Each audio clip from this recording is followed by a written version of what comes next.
اس کے بعد قرآن نے بیان فرمایا فمن کان مریضن او بہ اذن من رأسہ، پس جو بھی تم میں سے مریض ہے، مریض کا ترجمہ میں آپ لوگوں کے سامنے سورۃ البقرہ کی آیت نمبر 185 اور 86 میں بہت تفصیل سے بیان کر چکا ہوں کہ مریض عربی زبان کے اندر کیا معنی دیتا ہے، کہ کسی کے اندر وہ توازن کا بگڑ جانا، یہ مریض کے لفظ سے تعبیر کیا جاتا ہے۔ قرآن کا مریض طبی امراض والا نہیں ہے، اس بات کو ذہن میں رکھ لیجئے، قرآن کا کوئی تعلق آپ کے طب سے نہیں ہے۔ تو فمن کان منکم مریضن کا ترجمہ کر دیا گیا ہے جو کوئی تم میں سے مریض ہو۔ اب ذرا اس کو میں جوڑتا جا رہا ہوں ان تراجم سے جو ہمارے ہاں حج اور عمرے کے موقع پر بیان کیے جا رہے ہوتے ہیں۔ جو تم میں سے مریض ہے او بھی، یا اس کے ساتھ اذن کوئی تکلیف ہے، من رأسہ اس کے سر سے۔ ترجمہ بیان کرتے ہیں کہ جو مروجہ حج و عمرے کے موقع پر کوئی جا رہا ہے، اب اگر وہ مریض ہے، ایک تو وہ مریض وہ ویسے ہی پریشان و بیمار طبی طور پر، پہلی کنڈیشن تو یہ آ گئی۔ دوسری کنڈیشن بیان کرتے ہیں، کہتے ہیں اگر اس کے سر میں کوئی بیماری ہے۔ بھائی سر میں بیماری کیا ہوگی؟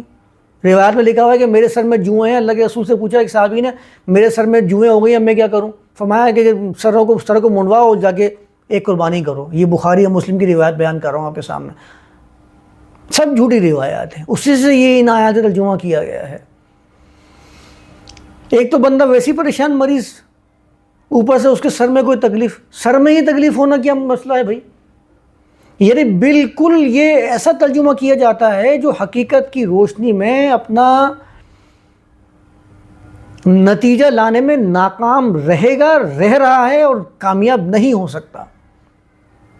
یعنی کہ اذیت کا صرف سر سے کیا تعلق ہے، میں ابھی تک یہ سمجھ نہیں پا رہا ہوں۔ جو حج کے اور عمرے، مروجہ حج اور عمرے کی پریکٹس میں مروجہ بار بار لگا کے آپ کے ذہن میں یہ نشین کروانا چاہتا ہوں کہ آپ کہیں یہ مت سمجھ لیجئے کہ میں حج و عمرے کا لفظ استعمال کر کے وہی بیان کرنے کی کوشش کر رہا ہوں جو ہمارے ہاں قرآن کی آیات کا بیان کیا ہے، اس لیے مروجہ بار بار لگا رہا ہوں۔ کہیں پر مروجہ رہ جائے تو خود سے لگا لیجئے گا، ذہن میں لے جائیے گا کہ مروجہ ہی کہہ رہا ہوں۔ ایسا نہیں کہ سر میں کوئی چوٹ لگی ہوئی، زخم، کوئی ایکسیڈنٹ ہوا۔ ہاں، تو سر میں، پاؤں میں بھی ہو سکتا ہے، ہاتھ میں بھی ہو سکتا ہے۔ یعنی سر میں ایسا کیا معاملہ تھا جو اللہ کو سر کے الفاظ بیان کرنے کی ضرورت پڑ گئی؟ مطلب اگر کسی کے ہاتھ میں کوئی اذیت ہو، ہاتھ میں کوئی مسئلہ آیا ہے تو بات سمجھ میں آتی ہے، سر کو ہی ٹارگٹ کرنا۔ چلے میں سر کو بھی ابھی لے لیتا ہوں، ایسے ہی لے لیتا ہوں جیسے کہ ترجمہ کرنے والے بیان کرتے ہیں۔ تو بھائی ایک تو ویسے ہی بندہ مریض پریشان ہے، دوسرا ایک تو اس کے سر میں اذیت ہے۔ چلو جوئیں لے لیں آپ، وہ بھی اذیت والی چیز ہے، کیڑے ہیں سر کے۔ سر میں زخم لے لیجئے، بال منڈوا نہیں سکتا، تکلیف ہے سر کے اندر۔ اب اس کو جوڑتے ہیں سر کے بال منڈوانے کی وجہ سے، یہاں پر ترجمہ کرتے ہیں کہ کہتے ہیں کہ ٹارگٹ اللہ نے اذن من رأسی، سر کو اس لیے کیا ہے کیونکہ وہ پیچھے سر منڈوانے کا ذکر نہیں گزرا۔ اچھا تو مریض کا لفظ کیوں استعمال کیا بھائی؟ پھر مریض تو پورے جسم کے لیے استعمال ہوا ہوگا طبی طور پر۔ ایک تو وہ مریض پریشان، اوپر سے اس کے سر میں اذیت ہے، بہت بری کنڈیشن میں ہے بیچارہ، یہاں سے بڑی مشکل سے اپنی پریشانی کے ساتھ، اذیت کے ساتھ، سر کی اذیت کے ساتھ، میں خاص طور پر اس کو ایسے بیان کرتا ہوں ابھی، اپنی بیماری کے ساتھ یہاں سے کچھ نہ کچھ کر آگے وہ پہنچ گیا۔ اب اس پہ ایک اور مصیبت کا پہاڑ توڑا جا رہا ہے۔ یعنی جو بالکل حشاش بشاش ہیں اور تفریحیں کرتے ہوئے، موجے کرتے ہوئے اور گھوڑوں پہ، اونٹوں پہ یا آج جہازوں میں بیٹھ کے جا رہے ہیں، خوب مالدار ہیں، ان کو تو کوئی مسئلہ ہی نہیں ہے، ان کے لیے تو کوئی فدیہ ہے ہی نہیں۔ جو پریشان ہیں اس کو مزید پریشانی میں ڈالتے ہوئے قرآن کی آیت ترجمہ کیا جا رہا ہے فَفِدْيَةٌ مِّن صِيَامٍ أَوْ صَدَقَةٍ أَوْ نُسُكٍ۔ ارے بھائی جو ویسے ہی مریض ہے وہ صیام کیسے کرے گا؟ آپ تو پیچھے ترجمہ کرتے ہوئے یہ آ رہے ہیں کہ جو صیام ہے وہ صرف اس کے اوپر ہے جو مریض نہیں ہے۔ جو مریض ہے اس کے لیے صیام کا آپشن کیوں دیا جا رہا ہے؟ پھر اس کے ساتھ کیسے حکمت کو آپ ایڈجسٹ کریں گے؟ آیت کا کیسے ایڈجسٹمنٹ کریں گے اس کا اور پیچھے والی آیت کا؟ آپ جس کے سامنے یہ پیش کریں گے وہ سب سے پہلے آپ سے یہ کہے گا بھائی بھول گئے ہو کیا؟ یا تم جس خدا کو پیش کر رہے ہو وہ خدا بھول جایا کرتا ہے کہ پیچھے بیان کر کے آیا ہے کہ جس کے صیام کا معاملہ ہوگا وہ ہوگا جس کو مرض نہیں ہوگا، اور یہاں کہہ رہا ہے کہ جس کے سر میں مرض ہے، جس کے سر میں اذیت ہے یا کوئی مرض ہے، وہ صیام کے ذریعے فدیہ دے۔ تو صیام کے ذریعے فدیہ کیوں دے گا؟ یہ آپشن رکھنے کی بھی ضرورت کیوں پیش آ رہی ہے جبکہ وہ خود مریض ہے؟ یعنی یہ آپشن تو بنتا ہی نہیں ہے مریض شخص کے ساتھ صیام والا۔ تو کیسے آپ ترجمہ کر رہے ہیں، ایسا کیسے ایکسیپٹ کر رہے ہیں اس بات کو؟ تھوڑا سا تو کر کے استعمال کریں، نہیں بن سکتا اس کا کوئی لنک صیام کا اور مریض کا، جبکہ آپ پیچھے دیکھ چکے ہیں کہ صیام اور مریض کا لنک ہی نہیں بنتا۔ جو مریض ہے وہ صائم نہیں، جو صائم ہے وہ مریض نہیں، دونوں ایک دوسرے کے متضاد بیان کر کے آئے ہیں آپ پہلے۔ تو صیام کا فدیہ کیسے دے سکتا ہے، یہ بات تو سمجھ لیں یہاں پر لایا نہیں اور بے مقصد ہو گئی۔ تو قرآن کی کوئی آیت، کوئی لفظ بے مقصد ہے تو ایسا کیسے ممکن ہے؟ کس کی ذات سے صادر ہو رہا ہے؟ وہ بے مقصد باتیں نہیں کرتا۔ انہ هو العزیز الحکیم کی بھی کہہ رہا ہے، اور یہاں پر میں ترجمہ کر رہا ہوں اس کا وہ جو اس کا مقصد ہی نہ ہو۔ تو ایک تو ویسے ہی پریشانی کے اندر اوپر سے کہا جا رہا ہے کہ بھئی صیام کرو، وہی صیام کرے، نہیں تو صدقہ دو۔ صدقے کا لفظ جب آتا ہے میرے ذہن میں کیا آتا ہے؟ پیسے دینا۔ جب صدقے کا لفظ آئے گا پیسے دینا ترجمہ کر دوں گا۔ بھائی کیوں پیسے دینا ترجمہ کر دیں گے؟ کبھی آپ نے صدیق جو اسی لفظ سے بننے والا مبالغے کا سیکھا ہے، اس کا ترجمہ کبھی آپ نے یہ کیا ہے کہ خوب صدقہ کرنے والا، خوب پیسے دینے والا؟ کبھی نہیں کرتے ترجمہ۔ کبھی صادق کا ترجمہ آپ نے پیسے دینا کیا ہے، مال دینا کیا ہے؟ کیوں نہیں کیا؟ صدقے کا مطلب ہی مال دینا کیوں ہوتا ہے؟ کبھی پوچھے تو اپنے آپ سے۔ کہتے نہیں انما الصدقات للفقراء والمساکین والی آیت آئی ہے، وہ نہیں دیکھ رہے آپ، میں تو دیکھ رہا ہوں۔ کبھی آپ نے دیکھا ہے اس چیز کو؟ جب اللہ فرما رہا ہے والذین آمنوا باللہ ورسلہ اولئک هم الصدیقون، جب وہ صدیق کہہ رہا ہے تو آپ ترجمہ کریں گے یہاں پر کہ یہ صدقہ دینے والے، خوب صدقہ دینے والے، خوب پیسہ دینے والے تھے۔ جب آپ کہتے ہیں کہ اللہ کے رسول اپنی نبوت سے قبل ہی صادق اور امین کے لقب سے مشہور تھے، آپ کبھی کرتے ہیں کہ صادق کا مطلب جو پیسے دیا کرتے تھے؟ کبھی نہیں کرتے ترجمہ۔ تو صدقے کا ترجمہ آپ پیسے دینا کیوں کرتے ہیں؟ صدیق جب کہتے ہیں ابو بکر صدیق، عائشہ صدیقہ، جب آپ ترجمہ کرتے ہیں کہ وہ صدقہ دیا کرتے تھے، پیسے دیا کرتے تھے، نہیں، لیکن یہاں پر صدقہ بتا دیا ہے آپ کو کہ پیسے دینا ہے تو آپ کے ذہن میں پیسے دینا ہی آئے گا، کیونکہ ان کو پتہ ہے پیسے، صدقے کا ترجمہ پیسے دینا کروں گا تو پیسے آئیں گے۔ اپنے صدقہ و خیرات مساجد میں دیا کریں۔ آپ کے صدقے کی بنیاد پر ہی تو یہ مدرسہ چل رہا ہے، جس میں غیر مقامی 500 بچوں کا ایک گروپ لا کے بٹھایا گیا ہے، اور آپ کے اس مدرسے کو چلانے کے لیے بھی غیر مقامی ایک مولوی صاحب کو ہائر کیا گیا ہے، وہ بھی آپ کے صدقے کے اوپر ہی اپنی زندگی کے توازن کو قائم کیے ہوئے ہیں۔ آپ کے صدقے سے تو چلتی ہیں یہ مسجد، آپ کے صدقے سے ہی تو یہ مدرسہ چل رہا ہے۔ جب صدقہ ہی مذہبی پیشوائیت کے پیٹ بھرنے کا ذریعہ ہو جائے گا تو مجھے بتائیں کہ کوئی اس صدقے کا ترجمہ پیسے دینے کے علاوہ کر سکتا ہے؟ کبھی نہیں کرے گا۔ یہ تو سیزن ہوتے ہیں صدقہ دینے کے۔ تو آپ کبھی اپنے آپ سے پوچھ لیجئے، مذہبی پیشوائیت کا تو پوری دنیا کے جتنے مذاہب ہیں سب جگہ ایک ہی حال ہے، لیکن آپ لوگ تو کم سے کم اس کا جائزہ لے سکتے ہیں کہ صادق، صدیق، اسی کا تو مصدر صدقہ ہے۔ دونوں کے اتنے الگ میننگ کیسے؟ تو ایک تو وہ ویسے ہی پریشان مریض ہو، اس کے سر میں اذیت، دوسرا وہ صدقہ بھی کرے، صیام بھی وہی کرے، صدقہ بھی وہی کرے۔ تو آپ مجھے بتائیں کہ یہ تو تکلیف در تکلیف، مصیبت در مصیبت اسی کے ساتھ پیش آ رہی ہے جو بیچارہ ویسے ہی پریشان ہے۔ یہ تگ و دو کر کے تو وہاں پہنچا تھا۔ اس کے بعد او نسک، نسک کا ترجمہ کر دیا قربانی، یعنی یہاں سے بھی مال نکالنے کی کوشش۔ کبھی نسک کا ترجمہ قربانی کر دیتے ہیں، کبھی ونہر کا مطلب قربانی کر دیتے ہیں، کبھی دحا کا مطلب قربانی کر دیتے ہیں، تو عید الاضحیٰ قربانی کی عید بن جاتی ہے، عید قربان۔ کبھی ہدیے کا ترجمہ قربانی کر دیتے ہیں، یہاں پر ہدیوں آیا ہے کہ اپنے سروں کو نہ منڈوانا یہاں تک کہ قربانی اپنے مقام تک نہ پہنچ جائے، ابھی ترجمہ کر کے گزرے پیچھے سے، اور ابھی نسک آیا آگے تو اس کا ترجمہ ہی قربانی کر دیا۔ کچھ تو دیکھیں، کچھ تو سمجھیں۔ کبھی ہدیوں پیچھے کی طرح وہ بھی قربانی تھا، نسک بھی قربانی، تو دونوں کا کلمہ قربانی، اور جو قربانی کا لفظ ہے وہ استعمال نہیں کیا جا رہا، کیوں؟ تو نسک کا ترجمہ کر دیا قربانی۔ اب جگہ جگہ کیا ہو رہا ہے، یہ ٹریننگز جب چلتی ہیں حج اور عمرے کی، جو مروجہ حج اور عمرہ ہے، مروجہ خود لگاتے رہیے بھائی، ان ٹریننگز کے اندر وہ کیا کرتے ہیں کہ وہ بتاتے ہیں کہ بھائی اگر آپ کا ایک قدم بھی غلط پڑ گیا، اگر آپ کے سر میں وہاں پہنچ کر جوئیں پیدا ہو گئیں، جوؤں کے الفاظ ہی ہیں بخاری کی روایت کے اندر، آپ کے سر میں کوئی دانہ نکل گیا، تو پھر آپ کیا کریں گے؟ آپ قربانی کریں گے، آپ صدقہ مال دیں گے، آپ صیام روزہ رکھیں گے، کیونکہ آپ کے سر میں یہ مسئلہ ہوا۔ پھر دوسرا ترجمہ یہ کرتے ہیں کہ پیچھے جو گزرا ہے بالوں کو منوانے کا، یہ اصل میں ان کے لیے آیا تھا کہ جو بال منوا نہ سکیں وہ یہ کام کریں، لیکن یہ تو دونوں جملے الگ الگ آ رہے ہیں۔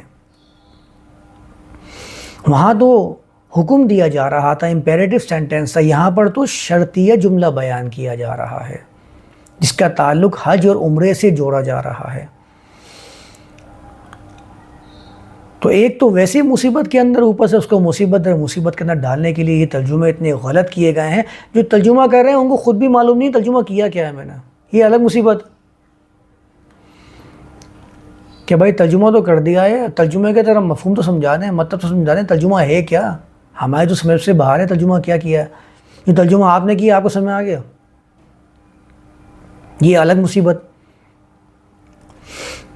فمن کان منکم مریضا او بہ اذی من رأسہ، بس جو بھی تم میں سے ایسا ہو کہ جس کے توازن میں خرابی ہو، وہ توازن کی خرابی کیا؟ آپ جس مشن کو لے کر کھڑے ہوئے ہیں، کام کو انجام دے رہے ہیں، اس کام میں توازن نہیں آ رہا، او بہ اذی من رأسہ، یا اس کے ساتھ اذن اذیت کو کہا جاتا ہے، بے چینی کو کہا جاتا ہے، اضطراب کے لیے اذیت کا لفظ استعمال کیا جاتا ہے۔ ناقۃ عاذیہ یا اذیہ، ایسی اونٹنی کو کہتے ہیں کہ جو بے چین گھومتی پھرے، اس کے لیے عاذیہ یا اذیہ کا لفظ استعمال کیا جاتا ہے۔ اگر اس کے من رأسہ، رأسن کا ترجمہ میں نے روس کا ترجمہ کیا بتایا تھا، پھر ذرا ذہن میں لے آئیے، شروعات اور آغاز، اگر اس کے آغاز سے ہی کام میں بے چینی اور ضرر والا معاملہ ہے تو پھر اب کیا کرنا ہے؟ یہ تو قرآن نے جو بیان کیا ہے اس کے معاملے کو استحکام نوازنے کے لیے یہ رہنمائی فرمائی تھی۔ ہم نے جو ترجمہ کر کے روزہ، ایک تو روزہ، اوپر سے صدقہ، اوپر سے قربانی، ایک تو وہ مریض اپنے توازن کو قائم نہیں کر پا رہا، جو باقی ماندہ چیزیں تھیں وہ بھی چھین لو، طب بھی تو ویسے ہی مریض تھا، سر میں ایک الگ تکلیف، جو باقی مال لے کے آیا تھا اس مال کو بھی لگا دو ٹھکانے پہ، اور کہہ دو یہ فدیہ ہو گیا، تو رہ کیا جائے گا اس کے پاس؟ کچھ بھی نہیں رہا اس کے پاس۔ تو اس کو بتا دیا کہ ہاں تم نے یہ تو مال اور اپنی جان لگائی ہے نا، تو تمہاری ضائع نہیں جائے گی، تمہیں جنت میں گھر مل گیا، اب وہ خوش خوش آ رہا ہے۔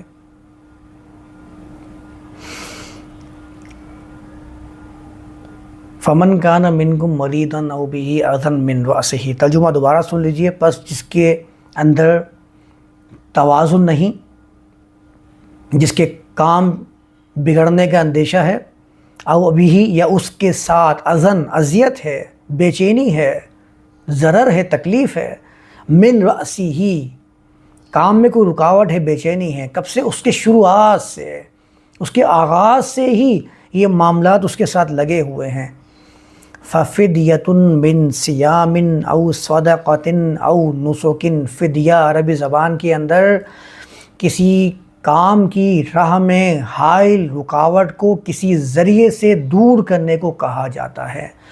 یہ قرآن جو ہدایت فراہم کر رہا ہے، یہ اس معاشرے کے اندر حج اور عمرے کو تمام کرنے والے لوگوں میں توازن اور استحکام کو قائم رکھنے کے لیے وہ گائیڈ لائن، وہ معیار، وہ پیمانے بیان کر رہا ہے کہ اب آپ کے معاملے کے اندر شروعات سے ہی بے چینی تھی، توازن درست نہیں تھا، اب آپ اپنی ذات میں، اپنے معاشرے کے معاملات میں استحکام کیسے لے کر آئیں، اس رکاوٹ کو کیسے دور کریں جو آپ کے اتم الحج والعمرہ کی راہ میں حائل ہیں، اس کو دور کرنے کا جو ذریعہ ہے وہ کیا ہے؟ وہ بالکل سمپل بتا دیا قرآن نے آگے جا کے۔ اس ذریعے سے وہ رکاوٹیں دور ہو سکتی ہیں۔ وہ ذریعہ کیا ہے؟ صیام۔ پیچھے گزرا نا صیام۔ صیام کیا ہوتا ہے؟ جم جانا، ٹھہر جانا، اس کام سے پیچھے نہ ہٹنا جس کام کے اوپر لگے ہوئے ہیں۔ اور صیام کے میں نے آپ کے سامنے ایک دفعہ معنی بیان کیے تھے کہ اللہ کے قانون کے ساتھ جڑ جانا، اوپر جو ہدایت کا لفظ آیا ہے اس کے ساتھ ٹھہر جانا صیام کہلائے گا، مضبوطی کے ساتھ ٹھہر جانا۔ آگے کا جو لفظ آتا ہے صدقہ، جس پر میں نے ابھی اتنی تمہید باندھی ہے، صاد، دال اور قاف کے بنیادی معنی اٹھا کر پڑھ لیجئے۔ عربی زبان کے اندر جو اس کے بنیادی معنی آتے ہیں صاد، دال، قاف کے، وہ آتے ہیں مضبوطی کے اور سختی کے۔ سچ کو صدق کہتے ہی اس لیے ہیں کیونکہ وہ اپنی ذات میں اپنے جوہری طور پر مضبوط ہوتا ہے۔ اس کے مقابلے میں جو کذب آتا ہے وہ اس لیے آتا ہے کہ وہ کمزور اور بودا ہوتا ہے، اس میں کمزوری پائی جاتی ہے۔ شیئن صدقن، لغت میں جا کر جائزہ لے لیجئے، ایسی چیز کو کہتے ہیں جو ٹھوس اور مضبوط ہو۔ رمحن صدقن، ایسے نیزے کو کہتے ہیں جو بالکل سیدھا اور مضبوط ہو۔ عربی زبان میں ایک مرکب بنتا ہے حملۃ صادقہ، ایسے حملے کو کہتے ہیں جو بڑی مضبوطی سے کیا جائے، ایسے حملے کو حملۃ صادقہ کہا جاتا ہے۔ ذو مصدق، ایسے مضبوطی سے حملہ کرنے والے کو کہتے ہیں، جو جڑیں اکھاڑ کر رکھ دے اس کو ذو مصدق کہتے ہیں۔ اور ایسے شخص کو بھی ذو مصدق کے لفظ سے تعبیر کیا جاتا ہے کہ جو بھاگنے میں مضبوط ہو، جس کے پاؤں آگے بڑھنے میں بڑے جمے ہوئے اور مضبوط پائے جاتے ہوں، اس کو ذو مصدق کہتے ہیں۔ یہ ہے صدق کا معنی، یہ ہے صدقہ۔ صیام مضبوطی سے ٹھہر جانا، کس کے ساتھ؟ وہ تو میں نے بتا دی نا، ہدایت کے ساتھ جمے رہنا، ٹھہراؤ، بنیادی معنی۔ او صدقہ، یا مضبوطی کو اختیار کر لینا، قدموں کو جما لینا، مضبوط کر لینا، توازن کو ایسا برقرار کر لینا کہ اس میں استحکام آ جائے۔ جبھی تو آپ کے معاملات کے اندر سے یہ اذیتیں ختم ہوں گی، جبھی تو آپ کے معاملات میں غیر متوازن کیفیت ختم ہوگی۔ بالکل سمپل رول بتا دیا۔ قانون کے ساتھ جڑ جانا، کانسٹیٹیوشن جو لاگو کرنے والے ہیں اس کانسٹیٹیوشن کے ساتھ جڑے رہنا مضبوطی کے ساتھ، چاہے کتنے ہی روڈ اٹکانے والے آ جائیں۔ اپنی شروعات کو ختم نہیں کرنا ہے، ابتدا جو کی ہے اس کو باقی رکھنا ہے۔ کیوں اس لیے باقی رکھنا ہے؟ تاکہ وہ کانسٹیٹیوشن، وہ قانون حل ہو جائے معاشرے کے اندر، گھل جائے، اس طرح پانی میں نمک گھل جاتا ہے، ایسے رائج ہو جائے، رواں ہو جائے۔ اور تمہارے اندر جو رکاوٹیں تھیں، ان رکاوٹوں کو کون سے ذریعے دور کریں گے؟ صیام، ٹھہراؤ اور استحکام اور مضبوطی، صدقہ۔ ایسے مضبوط ہو جانا کہ کوئی تمہارے قدموں کو اکھاڑ نہ سکے، یا مضبوطی اختیار کرنا۔ او نسکن، بالکل او کا تو ترجمہ بھی میں یا والا کر رہا ہوں، کیونکہ آپ کے ذہن میں بھی آ رہا ہوگا کہ بھائی یہ 3 چیزیں بیان ہوئی ہیں، کیا آپشنلی بیان ہوئی ہیں؟ ابھی میں آپ کے سامنے اس کو بھی بیان کرتا ہوں۔ ابھی میں بالکل او کا ترجمہ وہی کر رہا ہوں جو آپ کے ذہن میں آتا جا رہا ہے، او یا نسک، نون سین اور کاف۔ قل ان صلاتی و نسکی، ظالموں نے، نادانوں نے اس کا ترجمہ کر دیا میری نماز اور میری قربانی۔ کوئی پوچھنے والا نہیں ہے کہ اس ترجمے کو جانچنے والا نہیں ہے، اثر نو جائزہ لینے والا نہیں ہے۔ عربی زبان کے اندر نون سین کاف کا لفظ اس سے بنتا ہے مناسک، اور یہ ترجمہ کرتے ہوئے یہ بھول جاتے ہیں کہ ابھی نسکی کا ترجمہ کیا قربانی، یہاں پر نسکی کا ترجمہ کیا قربانی، اور جب مناسک حج کی بات آتی ہے تو وہاں پر مناسک حج کا مطلب حج کی قربانیاں نہیں کرتے، حج کے واجبات کرتے ہیں۔ کچھ تو دیکھیں آپ، کچھ تو جائزہ لیں، کچھ تو خیال رکھیں اپنے اس ترجمے کا جو آپ نے قرآن کی جگہ جگہ کر دی ہیں، اور مناسک حج آپ نے لوگوں میں مشہور کر دیا، حج کے واجبات، حج کے فرائض، حج کے طور طریقے مناسک حج کے نام سے مشہور ہیں۔ نون سین کاف، اس کے معنی عربی زبان کے اندر کسی چیز کو دھو کر صاف کر لینا۔ ارض ناسکہ کہتے ہیں ایسی زمین جس پر بارش ہو کر گزری ہو، کہ زمین کو تر و تازہ اور سرسبز و شاداب کر دیتی ہے، ایسی زمین کو ارض ناسکہ کہا جاتا ہے۔ یہ نون سین کاف کا لفظ استعمال کرتے ہیں۔ نسکہ الی طریقۃ الجمیلہ جب کہتے ہیں، اس کا مطلب ہوتا ہے کہ اس نے ایک راستے کو اپنایا، اپنانے کے بعد اس راستے پر اس نے مداومت کی ہے، اسٹیبل رہا اس راستے کے اوپر، جمع رہا، جب کہتے ہیں نسکہ الی طریقۃ الجمیلہ۔